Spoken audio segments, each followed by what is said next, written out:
cok traga lo coba. Kak jaga dia nah orang. Padu draw di kau apa? Seribero. Padu biaya pendaftaran, biaya pendaftaran. Biaya pendaftaran Tirtu ribe. Tirtu ribe tiro. Dapat baju, Baju. makan siang gratis. Iya. Jadi hadiah yang tu. Hadiah utama ji lukisan 2 juta. 2 juta. Dua lukisan, boleh 2 juta. Boleh, Sampingan door prize Door prize bagi seluruh peserta yang ikut. Ya. Diundi ya. Dapat Honda Beat, Ya. sepeda listrik dan yang lain-lain yang lain-lain. Najakanya mudah mengikut Pak. Di blok casting goh lomna, tapi blok lain karena cuman belum memenuhi standar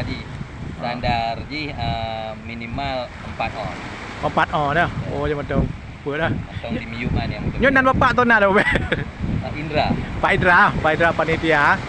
Jangan lihat biaya pendaftaran berarti Seribero 1 miliar dah. 1 juta. Seribero 100 juta. 2 juta. Oh memang apa sah dah. Okey lah, makasih Pak Indra apa. Kemudian ke bawahnya coba. Tadi Pak. Harian Muslim. Jumpa Adikal Pak. Ya, Ada apa? Dua betul je udah. Ya. Ini dia lomba mancing Banda Aceh yang diserahkan oleh Wali Kota Banda Aceh yang diikuti oleh 1000 peserta. Jadi ternyata tuh ini Bunda Eliza bikin gebrakan wisata dengan lomba pancing. Ini di di pinggir pantai Kampung Jawa. Di Jawa.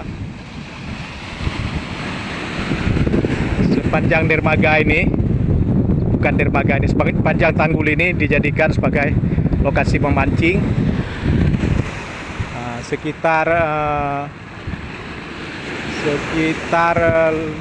700 atau 800 meter, dan 600 atau 800 meter. Ini banyak yang mancing kan.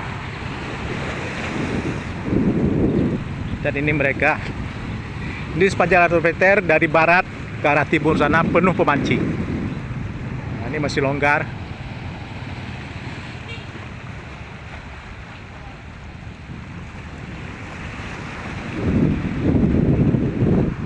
Orang pemancing semua.